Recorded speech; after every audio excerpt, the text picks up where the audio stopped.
10.84 లక్షల మెట్రిక్ టన్నులు వాణిజ్యం చేయడం జరిగింది.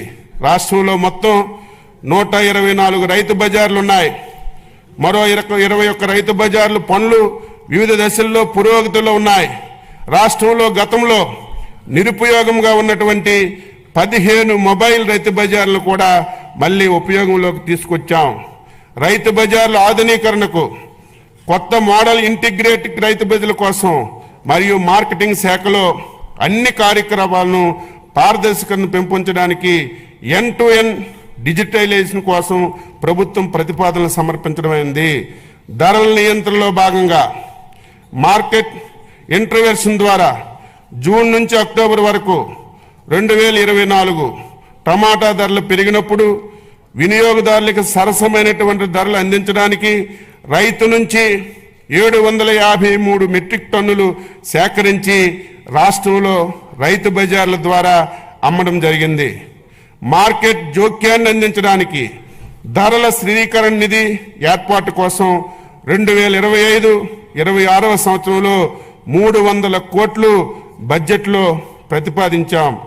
ధరలు పతనమైన సందర్భంలో మిర్చి రైతులను ఆదుకోవడానికి గౌరవ ముఖ్యమంత్రి వర్యులు చేసిన అవిరళ కృషి ఫలించింది.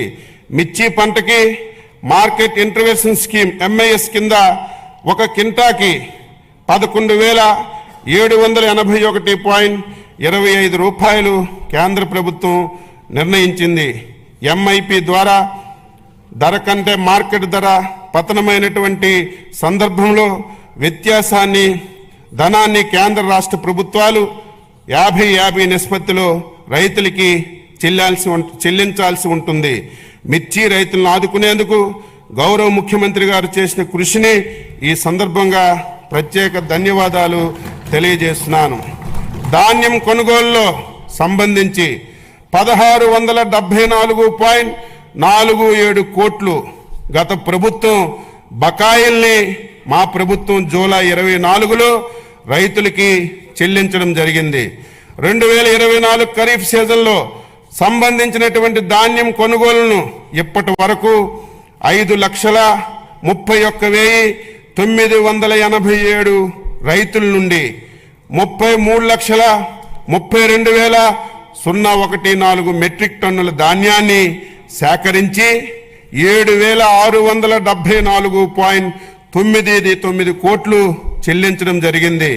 పై మొత్తంలో కేవలం 24 గంటల్లోపే 6,726 కోట్లను 24 నుంచి 48 గంటల్లోపు 948 కోట్లను చెల్లించామని గర్వంగా చెప్పదలుచుకున్నాను. 2025-26 సంవత్సరానికి మార్కెటింగ్ శాఖకు 315.32 కోట్లు బడ్జెట్ని ప్రతిపాదిస్తున్నాను. సహకార శాఖ దేశంలో సహకార ఉద్యమాన్ని బలోపేతం చేసేందుకు కేంద్ర ప్రభుత్వంతో పాటు రాష్ట్ర ప్రభుత్వం కూడా సహకార సే సమృద్ధి కార్యక్రమాలు చేపట్టింది. 46.22 కోట్లతో 2037 ప్రాథమిక వ్యవసాయ సహకార సంఘాలను బలోపేతం చేయడానికి కేంద్ర ప్రాయోజిత పథకం కింద PACSలను డిజిటలైజ్ చేస్తున్నాం. ఏప్రిల్ 1 నుంచి 2025 ఏప్రిల్ 1 నుంచి రాష్ట్రంలో అన్ని PACSలు EPACSలుగా మార్పు చేసి వాటి